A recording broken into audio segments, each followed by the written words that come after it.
Bismillahirrahmanirrahim. Assalamualaikum warahmatullahi wabarakatuh. Alhamdulillah hamdan katsiran thayyiban mubarakan fi kama yuhibbu rabbuna wa yardha. Wassalatu wassalamu ala man la nabiyya ba'dah. Amma ba'd.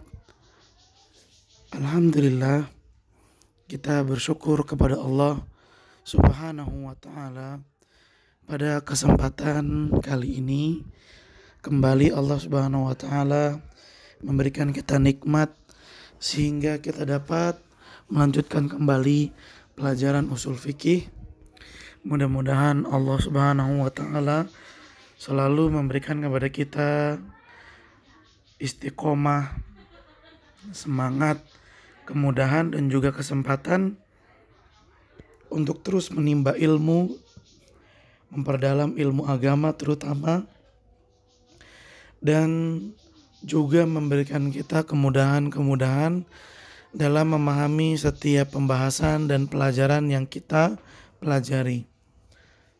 Dan kita memohon kepada Allah Subhanahu wa ta'ala, semoga Allah Subhanahu wa ta'ala memberikan kepada kita tambahan ilmu yang barokah, ilmu-ilmu yang bermanfaat, ilmu-ilmu yang menjadikan kita semakin bertakwa kepada Allah Subhanahu wa ta'ala. Salawat dan salam marilah kita senantiasa sampaikan, kita ucapkan dan kita perbanyak kepada junjungan kita, Nabi yang mulia, uswah hasanah kita, Nabi Muhammad Sallallahu Alaihi Wasallam, juga kepada keluarganya, kepada para sahabatnya, dan kepada orang-orang yang senantiasa mengikuti jejak sunnah beliau hingga hari kiamat. Allahumma la sahla illa ma ja'altahu sahla wa anta taj'alul hazana idza syi'ta sahla. Rabbi shrah li sadri wa yassir li amri wahlul 'uqdatam min lisani yafqahu qawli. Rabbana zidna ilman warzuqna fahman. Ahibati fillah, para siswa SMA Plus Liwaul Furqan, pada pertemuan yang lalu kita telah membahas tentang pengertian nasakh, ya, di mana nasakh itu artinya adalah merubah atau menghapus, juga bisa berartikan menggantikan. Itu dia makna dari nasakh, merubah, menghapus atau menggantikan. Kemudian kita juga telah membahas tentang rukun dan syarat nasakh, ya, rukun dan syarat nasakh. Lalu kita juga telah membahas macam-macam nasakh jika ditinjau dari mansukh, dari hukum yang dihapus. Ada 3. Yang pertama, dihapusnya hukum tapi ayatnya tetap ada, dalilnya masih ada. Yang kedua, dihapusnya dalil, ayat dihapus tapi hukumnya tetap ada. Hukumnya tetap ada. Kebalikan dari macam yang pertama. Sedangkan macam yang ketiga adalah ayat dan hukumnya juga dihapus. Pada pertemuan yang lalu kita telah menyebutkan contoh untuk setiap macam-macam yang ada. Dan kita juga telah mempelajari tentang macam-macam nasakh bila ditinjau dari nasikh, yaitu dalil yang menghapuskan. Ada 4. Yang pertama, nasakh Al-Quran dengan Al-Quran, menghapus hukum yang terdapat dalam Al-Quran dengan hukum yang terdapat juga dalam Al-Quran. Yang kedua, nasakh Al-Quran dengan As-Sunnah. Menghapus hukum yang terdapat dalam Al-Quran dengan hukum yang terdapat dalam hadis. Lalu yang ketiga, nasakh sunnah dengan Quran. Lalu yang terakhir, nasakh sunnah dengan sunnah. Nah, insya Allah pada pertemuan kita yang saat ini, kita akan masuk ke pembahasan terakhir tentang nasakh. Apa itu? Pembahasan kita yang terakhir dari nasakh adalah hikmah mempelajari nasakh dan mansukh. Mari kita kembali ke kitab Al-Usul min Ilmil Usul. Ya, kita baca dan kita dengarkan. Mudah-mudahan Allah memberikan kepada kita kemudahan, keringanan dalam memahami apa yang akan kita bahas. Hikmatun naskhi. Hikmah dari nasakh. Lin naskhi hikamun muta'addidatun. Nasakh memiliki hikmah-hikmah muta'addidah yang banyak. Minha diantaranya, yang pertama, al-ula mura'atu masalihil ibad. Mura'at, untuk menjaga, ya, untuk menjaga maslahat al-ibad bagi para hamba. Adanya nasakh itu tujuannya adalah untuk melestarikan kemaslahatan, menjaga kemaslahatan agar tetap ada bagi para hamba. Bitashri'i ma huwa anfa' lahum, di mana nasakh itu akan menyebabkan tasyri', pensyariatan, penetapan ma huwa anfa' lahum, suatu hukum yang anfa', lebih bermanfaat, lahum bagi para hamba, fi dinihim, baik untuk agama, wa dunyahum, dan juga untuk kehidupan dunia.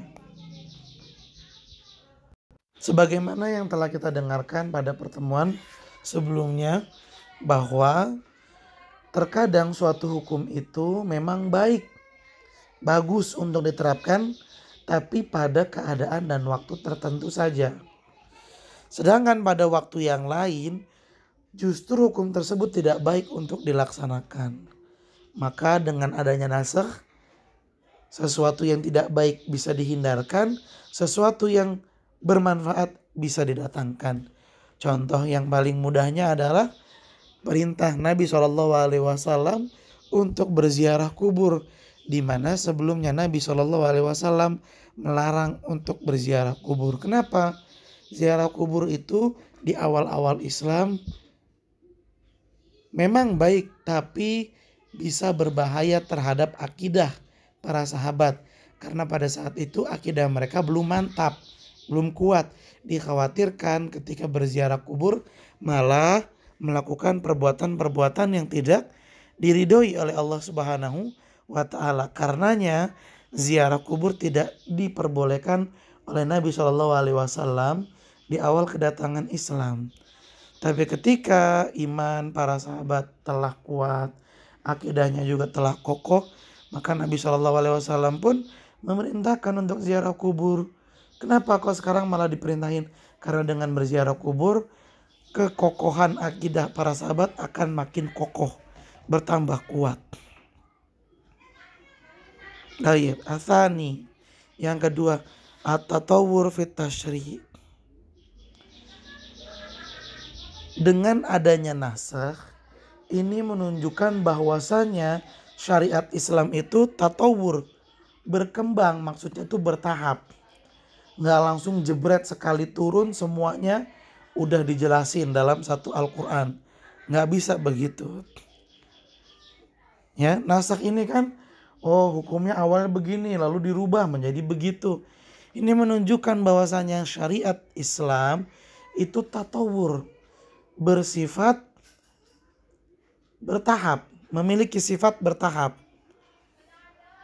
Hatta yablugul kamalu, hatta yablugul kamala, agar syariat Islam itu betul-betul bisa mencapai kesempurnaan yang baik. Coba bayangkan, belum apa-apa para sahabat langsung disuruh untuk jihad, nggak bakalan bisa. Apalagi ketika di fase Mekah, di mana pada saat itu kekuatan umat Islam masih belum ada apa-apanya dibandingkan dengan musuh-musuh Islam dari kafir Quraisy. Kalau langsung disuruh perang, nggak bakalan bisa. Kapan perang itu diturunkan perintahnya? Ketika umat Islam telah berhijrah ke kota Madinah, di mana pada saat itu kekuatannya sudah ada. Kenapa? Karena ini merupakan salah satu bentuk kasih sayangnya Allah. Bentuk perhatian Allah kepada para hambanya. Di mana Allah tidak langsung memberikan perintah sekaligus tapi bertahap. Dari mana kita tahu bahwasanya syariat Islam itu bertahap? Kita tahu dari adanya nasakh dalam syariat Islam. Ini menunjukkan bahwa nasakh itu adalah salah satu bukti bahwasanya Islam itu agama yang baik. Kenapa? Karena ketika turun syariatnya turun secara bertahap. Supaya apa? Supaya manusia betul-betul bisa menerima semua syariat Islam secara kafah, secara sadar diri. Lihat ya, kisah-kisah heroik para sahabat. Kenapa kita bisa mendengar dan mendapati hal tersebut dari para sahabat? Karena kemurnian akidah yang mereka miliki. Kok bisa mereka memiliki kemurnian akidah? Karena syariat yang mereka terima itu secara bertahap. Makanya mantap. Coba bayangkan. Ketika perang Uhud telah selesai, banyak sekali umat Islam yang terluka parah. Di tubuhnya itu bukan cuma 1, 2, 3 sabetan pedang, tapi lebih dari itu. Namun ketika pulang ke kota Madinah, gak lama Nabi SAW mengumumkan lagi kepada semua orang yang tadi ikut perang Uhud, datang lagi mau nyerang orang-orang kafir. Bagaimana jawaban sahabat? Apa pada nolak? Apa pada ngeluh? Wahai Rasulullah, yang bener aja. Kita lagi begini keadaannya suruh perang lagi. Gak bakalan bisa. Pasti kalah. Apakah begitu sikap para sahabat? La abadan. Tidak seperti itu. Justru kita mendapati sesuatu yang luar biasa. Apa kata para sahabat? Sami'na wa ata'na. Selama itu perintah Nabi, perintah Allah, maka kami siap mendengar dan kami siap mentaati. Antum tahu? Bahkan ada 2 orang saudara kandung, kakak dan adik. Dua-duanya udah payah banget. Tapi ketika keduanya mendengar ada perintah dari Nabi SAW untuk mengikuti perang lagi setelah perang Uhud, mereka bingung. Gimana caranya kita berdua nih bisa sampai ke hadapan Nabi SAW? Salah satunya berkata, mudah ya, ada solusinya. Apa itu? Saya seret kamu, nanti kalau saya sudah capek, gantian kamu yang seret saya. Sekali kamu seret saya, sekali saya seret kamu. Jadi saling seret-seretan, bayangin. Sampai seperti itu para sahabat dalam memenuhi perintah Allah Subhanahu wa ta'ala. Kok bisa? Ini salah satu bukti bahwa dakwah Islam itu memang dakwah yang baik karena penyampaiannya secara bertahap. Namun secara bertahap itu maksudnya bukan cari yang paling enak, tidak. Tapi cari yang paling pokok dulu. Apa itu? Yaitu akidah dulu. Sebab kalau akidah sudah lurus, maka setiap orang akan memiliki filter yang baik dalam menyaring ilmu, dalam mempelajari ilmu agama. Jadi dia gak bakalan sembarangan. Thalith, yang ketiga, ikhtibarul mukallifina bistiqdadihim. Sebagai ujian bagi orang-orang yang telah mukallaf.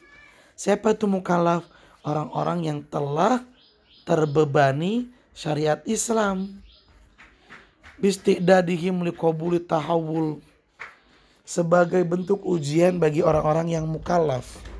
orang-orang yang telah terbebani syariat Islam. Apa bentuk ujiannya?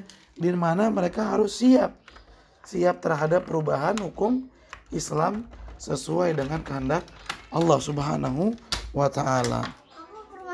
Ya, poin ketiga, sekali lagi Ustadz ulang, nasakh itu sebagai ujian bagi para mukallafin, orang-orang yang telah terkena beban syariat Islam, berlaku padanya syariat Islam. Ujiannya bagaimana? Ujiannya ya mereka itu harus siap dalam menerima tahawul, perubahan, min hukmin ila akharin, dari suatu hukum ke hukum yang lain, waridhahum bidzalik, dan sebagai ujian bagi mereka apakah mereka ridho terhadap ketetapan tersebut atau tidak. Sebagaimana tentang hukum khamr, minuman keras. Awalnya itu adalah minuman yang boleh untuk diminum. Namun kita pernah mendengar bahwasanya pengharaman khamr oleh Allah Subhanahu wa taala tidak dilakukan secara sekaligus spontan, tapi dilakukan secara bertahap. Di mana awalnya Allah Subhanahu wa taala menjelaskan bahwasanya khamr itu memang ada manfaatnya, tapi mudaratnya jauh lebih baik. Diajak berpikir oleh Allah Subhanahu wa taala. Maka orang-orang yang cerdas, pandai, terbuka pikirannya, hatinya baik, langsung ditinggalkan. Tapi para sahabat juga adalah manusia. Sebagian mereka ada yang memiliki kemampuan dalam memahami yang tidak cepat seperti sahabat yang lain. Sehingga di antara mereka masih ada yang meminum minuman keras. Lalu turun lagi ayat yang kedua, di mana Allah Subhanahu wa taala melarang seseorang minum minuman keras kalau sudah dekat waktu sholat. Coba bayangkan, sholat maghrib ke sholat isya waktunya pendek bener. Jadi gak mungkin tuh mereka bisa minum khamr antara sholat maghrib dengan sholat isya. Sholat isya ke sholat subuh bolehlah, waktunya panjang. Mereka bisa mengkonsumsinya di waktu malam. Tapi dari subuh ke waktu zuhur juga gak bisa mengkonsumsi karena efek samping dari minuman keras lama. Jadi mereka tinggalkan minuman keras dari subuh sampai zuhur. Zuhur ke asar juga pendek, asar ke maghrib juga pendek, maghrib ke isya apalagi. Berarti mereka cuma bisa minum minuman keras di waktu malam. Ada tahapan, mulai dikurangi sama Allah kebiasaan meminum minuman keras, sampai mereka semuanya sudah siap. Allah putuskan secara total bahwa minuman keras adalah perbuatan yang haram. Seketika itu juga para sahabat bisa menerima hukum pengharaman minuman keras dengan lapang dada, hati yang ridho, dengan penuh ketaatan kepada Allah. Bahkan diriwayatkan kendi-kendi yang berisikan minuman keras mereka punya itu langsung dituang ke jalanan, sampai di jalanan itu penuh, ya, banjir dengan minuman keras. Perlu kita ketahui para siswa SMP SMA plus Liwaul Furqan bahwasanya dulu di tanah Arab itu minuman keras udah kayak minuman air putih. Bahkan kalau ada tamu datang, aib untuk menyajikan air putih doang. Sebagai bentuk pengikraman, memuliakan tamu, menyambut tamu yang baik adalah dengan menyuguhkan minuman keras dulu. Tapi sekarang telah Allah Subhanahu wa taala larang secara keseluruhan. Nah, kan ini ada perubahan hukum dari satu hukum ke hukum yang lain. Ini merupakan ujian bagi orang-orang yang telah mukallaf. Siap gak mereka menerimanya? Bisa gak mereka menerimanya? Kalau bisa, mereka berarti lulus dalam ujian tersebut. Kalau gak bisa, berarti mereka gagal. Ar-Rabi yang keempat, hikmah dari nasakh. Ikhtibarul mukallifina, sebagai bentuk ujian bagi para mukallafin, biqiyamihim biwadhifati syukri idza kana naskhu ila akhafi. Bikiyami biwadhifati syukur. Sebagai bentuk ujian bagi para mukallaf, bikiyamihim, ujiannya apa? Ujian untuk melakukan bikiyamihim, agar mereka melakukan biwadhifati syukur, melakukan amalan syukur. Kok dia melakukan syukur? Kenapa? Idza kana naskhu ila akhaf, apabila nasakh yang terjadi merubah suatu hukum dari yang tadinya berat menjadi ringan. Contohnya apa? Contohnya peperangan. Awalnya Allah memerintahkan untuk memerangi musuh satu orang Islam melawan 10 orang kafir. Diringanin sama Allah menjadi satu orang Islam cukup melawan 2 orang musuh. Nah, kalau mendapati nasakhnya merupakan suatu hal keringanan dari Allah, maka hendaklah seorang hamba yang telah mukallaf bersyukur kepada Allah atas nikmat tersebut. Wa wadhifatis sabr, dan hendaklah para orang-orang beriman yang telah mukallaf selain bersyukur karena adanya nasakh, hendaklah mereka juga bersabar karena adanya nasakh. Kok sekarang bersabar? Kenapa?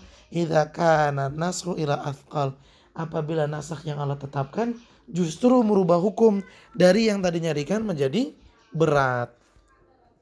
Apa contoh hukum yang tadinya ringan menjadi berat? Ya contohnya adalah minuman keras.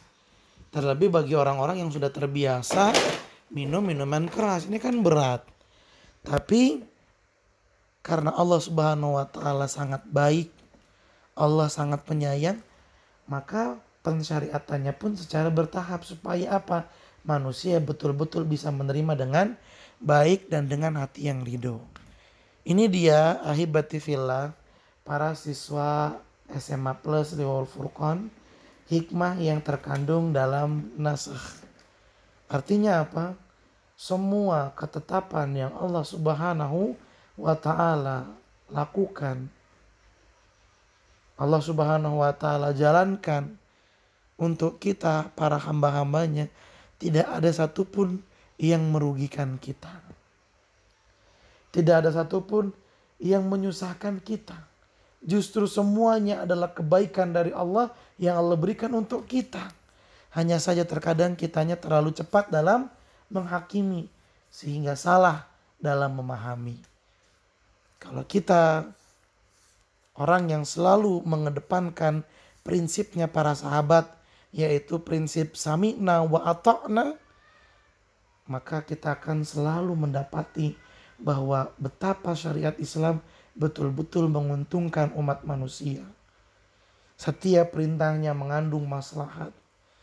Setiap perbuatan yang dilarang oleh Islam, pasti pada perbuatan tersebut banyak sekali mudarat yang bisa membahayakan seorang muslim. Tayyib, ahibati fillah, para siswa SMA Plus Riwal Furqan, mari kita baca hamishnya atau catatan kaki. Qauluhu, perkataan penulis, hikmatun nasakh, hikmah nasakh. Dzakaral muallifu adadan, penulis menyebutkan adadan, sejumlah minal hikam, dari hikmah-hikmah allati min ajalliha, ya, di mana hikmah-hikmah yang disebutkan di sini adalah hikmah yang paling ajal, paling utama, paling menjadi pokok. Syuri'an naskhu minha, yang karena hikmah tersebut penetapan nasakh ada di dalam syariat Islam. Ya, karena alasan atau karena hikmah tersebutlah nasakh itu menjadi ada. Apa tadi? Ya, mura'atu masalihil ibad, untuk menjaga maslahat bagi para hamba. Ini adalah hikmah yang paling tinggi dalam nasakh. Hikmah inilah yang menjadi sebab kenapa nasakh itu harus ada dalam syariat Islam. Supaya apa? Supaya menjaga yang namanya maslahat. Tayyib. Minha, diantaranya disebutkan lagi nih di hamish, mura'atu masalihil ibad, untuk menjaga maslahat bagi para hamba. Li'annahu qad yasluh, karena terkadang yasluh li ahwalil ibad fi waqti syai'in, Terkadang suatu hukum itu baik dalam keadaan tertentu bagi seorang hamba dan pada waktu tertentu. Wa yasluh lahum fi waqtin akhar syai'un akhar. Dan pada waktu yang lainnya dan keadaan yang lain justru hal yang lain jauh lebih baik. Seperti yang tadi Ustadz sebutkan, terkadang suatu hukum memang baik untuk dilaksanakan saat ini. Tapi pada waktu yang akan datang boleh jadi hukum tersebut sudah tidak baik lagi. Taib, ahibati fillah, ini perlu diluruskan takut ada yang salah paham. Berarti kalau begitu nasakh masih berlaku dong untuk syariat Islam sampai saat ini? Tidak. Kalau saat ini ya sudah nggak ada. Kenapa? Karena Allah Subhanahu wa taala berfirman, "Al-yauma akmaltu lakum dinakum." Hari ini telah aku sempurnakan agama Islam buat kalian. Kalau udah sempurna ya udah nggak usah dirubah-rubah lagi. Ya ibarat kecilnya aja. Minuman kalau udah pas diotak-atik lagi jadi nggak enak. Ya. Air yang sudah pas memenuhi gelas, kalau diutak-atik lagi ya nggak ada faedahnya. Lalu nasakh itu kapan berlakunya? Nasakh berlaku ketika Nabi Shallallahu Alaihi Wasallam masih hidup. Ketika Nabi Shallallahu Alaihi Wasallam udah meninggal ya udah nggak ada lagi yang namanya nasakh. Dan dengan pernyataan Allah dalam Al-Quran, "Al-yauma akmaltu lakum dinakum," agama Islam sejak saat itu akan terus sesuai, cocok dan pas untuk dilakukan oleh seluruh umat manusia di setiap waktu dan di setiap tempat. Dimanapun berada, mau di Asia, mau di Barat, mau di Timur, mau di Selatan, mau di Utara, dimanapun seseorang berada, agama Islam adalah aturan yang paling tepat dan paling cocok untuk dilaksanakan. Ayat. Thanian, yang kedua, tadarruju fit tasyri'. Tadarruj artinya berangsur-angsur, bertahap, setahap demi setahap fit tasyri' dalam penetapan syariat. Min ajli antan takilan nufus syariah fi awali zamaniha wala tunafiru minha. Kenapa syariat Islam kok itu harus bertahap dalam pensyariatannya? Min ajli an tataqabbalan nufusus syariata. Supaya jiwa-jiwa manusia itu bisa tataqabbal, menerima syariat. Menerima syariat Islam dengan baik. Dengan hati yang lapang. Dengan dada yang terbuka. Lapang dada. Hati yang terbuka. Maaf, maksudnya seperti itu. Supaya jiwa-jiwa manusia itu bisa menerima syariat Islam dengan baik. Fi awali zamaniha. Di awal turunnya. Wala tunafir minha. Dan supaya orang-orang tuh gak kabur dari syariat Islam. Coba bayangkan kalau awal yang diajarkan oleh Nabi SAW kepada para sahabatnya dan langsung jihad, nggak bakalan ada pengikutnya, langsung kabur. Belum apa-apa udah disuruh perang, ngorbanin nyawa, nggak bakalan mau. Maka karena itulah diperlukan yang namanya at-tadarruj, step by step, perlahan-lahan, supaya diterimanya syariat Islam oleh umat manusia dengan cara penerimaan yang baik. Thanian ibtilaul ibad wa ikhtibarihim.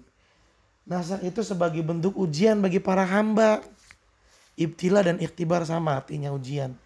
Ujian bagaimana? Ujian bentuknya seperti apa? Karena nasakh itu kan merubah-rubah hukum. Nah, bentuk ujiannya ya jelas. Kira-kira orang yang sudah nyaman dengan suatu hukum ketika dirubah hukumnya, ada sesuatu yang berat gak kira-kira dalam diri dia? Tentu ada. Orang yang tadinya boleh sekarang gak boleh. Yang tadinya gak wajib sekarang jadi wajib. Pasti ada rasa berat dalam dirinya. Tapi siapa yang menerimanya dengan baik, maka dialah orang yang sukses, berhasil. Namun siapa orang yang menolaknya karena sudah nyaman, artinya dia cuma pengen melakukan amalan yang sesuai hawa nafsunya saja. maka dialah orang yang gagal. Rabi'an, yang keempat, jalul ibadi yashkurun. Nasakh itu akan menjadikan para hamba selalu bersyukur. Idza kana naskhu li akhaf. Apabila nasakh yang terjadi adalah nasakh merubah hukum yang tadinya berat jadi ringan. Kanaskhi fi ayatil musabarah. Di mana contohnya itu seperti nasakh yang terdapat pada ayat-ayat sabar dalam berperang. Di mana pada ayat sabar itu awalnya umat Islam disuruh melawan 1 orang 10 musuh. Tapi kemudian diringankan oleh Allah Subhanahu wa taala menjadi 1 orang Islam melawan 2 orang musuh. Maka dengan adanya keringanan ini diharapkan para hamba itu menjadi orang yang bersyukur kepada Allah. Waja'lahum, dan menjadikan para hamba yasbirun, bersabar, idza kana nasu ila athqal, apabila nasakh yang Allah tetapkan adalah nasakh yang merubah dari hukum yang tadinya mudah menjadi hukum yang berat. Kanaskhi wujub som Asyura, seperti dihapusnya kewajiban untuk berpuasa Asyura di shaumi Ramadan, ya, dihapus lalu diganti dengan puasa Ramadan. Jadi awalnya disuruh berpuasa Asyura. Puasa Asyura kan cuma 1 hari, ringan. Lalu diganti sama Allah disuruh untuk berpuasa 1 bulan penuh. Ini kan berat. Nah, di sini harus ada yang namanya kesabaran. Wa hunaka fawaidun adidatun, dan masih ada lagi manfaat-manfaat yang banyak dari nasakh. Wa ma dzakarahul muallif, apa yang disebutkan oleh penulis dari hikmah tadi, nama dzij lil hikmati min nasakh, hanyalah contoh-contoh yang ada dari nasakh. Padahal masih banyak lagi ya hikmah-hikmahnya. Taib ahibati fillah, dengan demikian selesai sudah pembahasan kita tentang nasakh. Nah, selanjutnya kita akan masuk ke pembahasan yang berikutnya, yaitu tentang al-akhbar. Al-akhbar. Qauluhu, perkataan penulis, al-akhbar. Al-muradu bil akhbar, yang dimaksud dengan akhbar, inda ba'di ahlil ilmi, bagi sebagian ulama, ma'udifa bil isnadi ila Nabi sallallahu alaihi wasallam au ila sahabatihi. Ikhbar itu artinya mengabarkan, dan yang dimaksud dengan ikhbar oleh sebagian ulama adalah menisbatkan, udifa, menisbatkan ma bil isnadi fiha, sesuatu, menisbatkan sesuatu ila Nabi sallallahu alaihi wasallam, kepada Nabi sallallahu alaihi wasallam, au ashabihi au sahabati, atau kepada para sahabat Nabi sallallahu alaihi wasallam, namun tentunya dengan sanad. Sanad itu apa? Sanad itu adalah siapa yang meriwayatkan kabar tersebut dari fulan, kemudian ke si fulan, lalu ke fulan lagi, lalu ke fulan lagi, kemudian sampai ke kita. Itu maksudnya sanad. Ya, jadi ikhbar itu memberitahu, maksudnya adalah memberitahukan informasi tertentu yang dinisbatkan hal tersebut kepada Nabi SAW atau kepada para sahabatnya dengan sanad.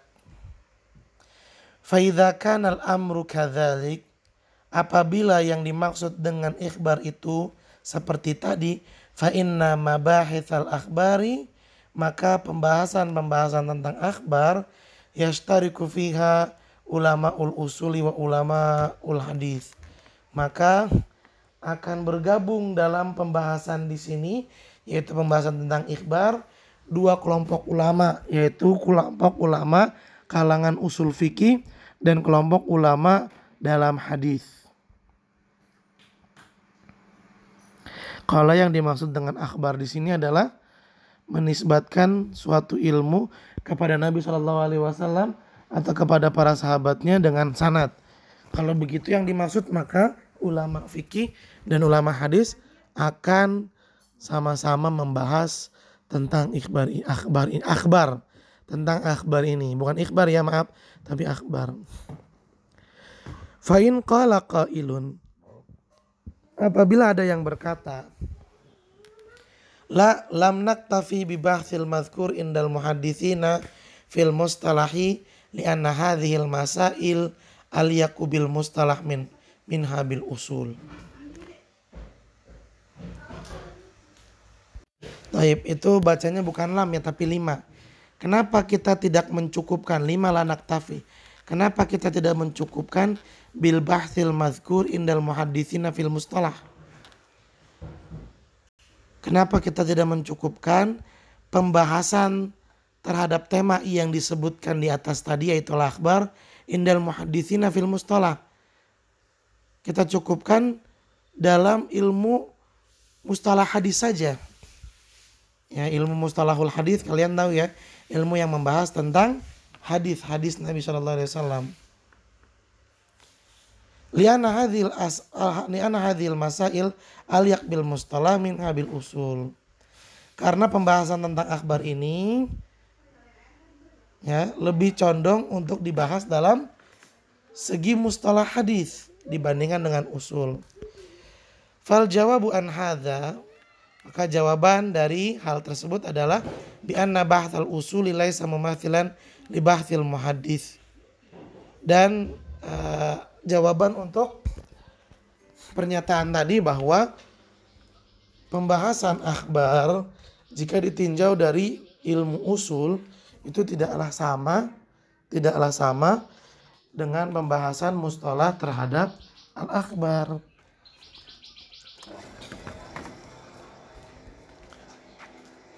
Ya, jadi tadi ada yang berkata, Ustaz ulangin lagi, kenapa kita nggak cukupin aja pembahasannya dengan ya pembahasan akhbar dari segi ilmu mustalah hadis?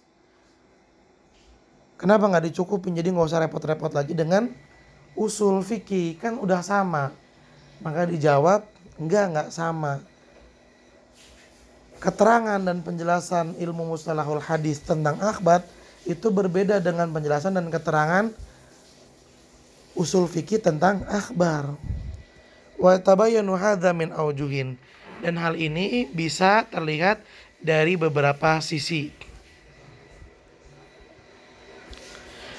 Al-wajhul awal annal bahtha fi hadhil mabahith bahtha usuli asalatan, bahwa pembahasan tentang akhbar ini asalnya adalah pembahasan dalam ilmu usul fikih. Kau bisa tahu kenapa? Karena ta'lif al-usuli mutaqaddim. Penyusunan ilmu usul fikih itu lebih dulu ada, wa ta'liful mustalahil mutaakhir, daripada penyusunan ilmu mustalah hadis. Wa man allafa fil mustalah akhadha hadhil mabahith min kitabatil usuliyin.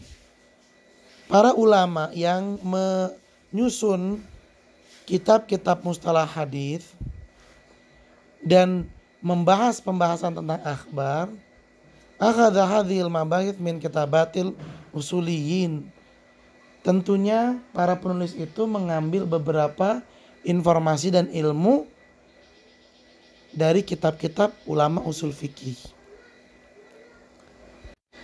Ya, kemudian sisi yang kedua, annal bahthal usuli, pembahasan usul fikih tentang akhbar, yu'na bihi, pembahasan usul fikih itu ditujukan untuk ajal istikhrajil ahkam syar'iyyah, ditunjukkan untuk mendapatkan hukum-hukum syar'i minal ahaditsin nabawiyah, dari hadis-hadis Nabi.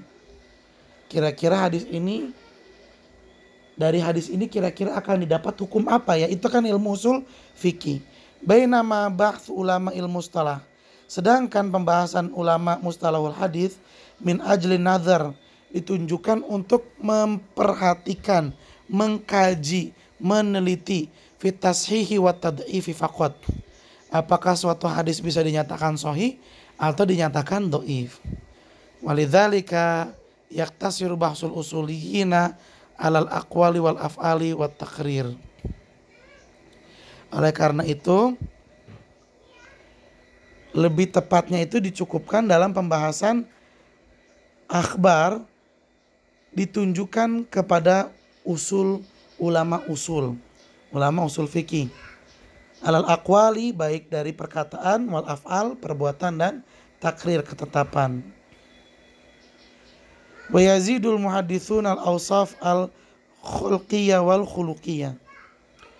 Kemudian ya, ulama hadis itu menambahkan akhbar di mana mereka mengambil poin-poin tentang akhlak dan perangai serta bagaimana bentuk fisik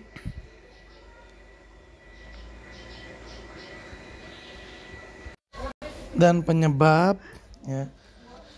Ikhtisarul usuliyin ala dzalika, ulama usul pembahasan tentang akhbar dicukupkan dalam hal itu saja, yaitu dalam hal mengambil hukum dari hadis-hadis Nabi.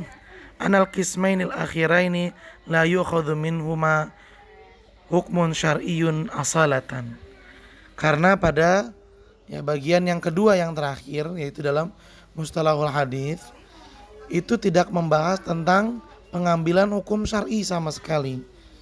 Karena ilmu mustalahul hadis itu ditujukan untuk mana hadis yang sahih, mana hadis yang dhaif. Sedangkan pengambilan hukumnya itu ada di dalam ilmu usul fikih.